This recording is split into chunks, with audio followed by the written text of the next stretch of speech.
क्या आपको पता है, माता सीता जो जगत जननी कहलाई, उनके जन्म लेते ही लंकापति रावण ने उन्हें समुद्र में फेंकने का आदेश दे दिया था।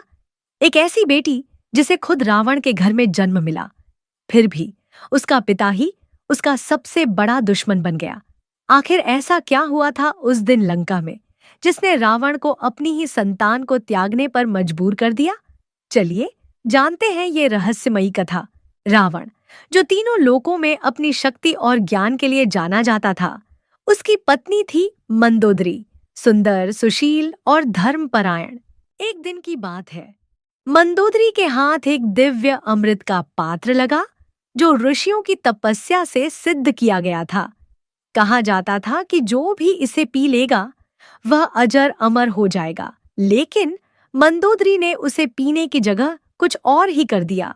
मंदोदरी जानती थी कि यदि रावण अमर हो गया तो अधर्म का अंत कभी नहीं होगा, इसलिए उसने वह अमृत स्वयं पी लिया और कुछ समय बाद उसने एक कन्या को जन्म दिया। लेकिन जब रावण ने ज्योतिषियों को बुलाकर इस बालिका की कुंडली दिखाई तो दरबार में सन्नाटा छा गया। ज्योतिषियों ने कहा, महाराज, ये कन्या जिस कुल में पलेगी उस कुल का विनाश इसी के कारण होगा। एक पिता का हृदय और एक राजा का अहंकार, दोनों के बीच रावण फंस गया। स्नेह कहता था इस बेटी को अपनाए, पर भविष्यवाणी का भय कहता था इसे दूर कर दे। अंत में सत्ता के मोह ने स्नेह को हरा दिया। रावण ने आदेश दिया कि इस बालिका को एक मंजूषा पेटी में रखकर समुद्र में बहा दिया जाए, ताकि यह संकट लंका से दूर चला जाए। और इस तरह जिस कन्या का जन्म ही रक्षा के लिए हुआ था, उसे जन्म लेते ही त्याग दिया गया। वह पेटी समुद्र की लहरों के साथ बहती हुई मिथिला नगरी के तट तक पहुंची, जहां राजा जनक के राज्य की भूमि थी। कुछ समय बाद राजा जनक यज्ञ के लिए भूमि की जुताई करवा रहे थे, तभी उनके हल की नोक उस मंजूषा से टकराई। जब पेटी खोली गई तो भीतर एक तेजस्वी कन्या मिली, मुस्कुराती हुई, जैसे स्वयं धरती ने उन्हें गोद में उठा लिया हो। राजा जनक निसंतान थे।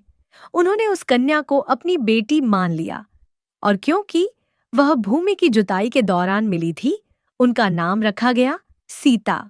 यही बालिका आगे जाकर बनी मिथिला की राजकुमारी और फिर अयोध्या की महारानी माता सीता।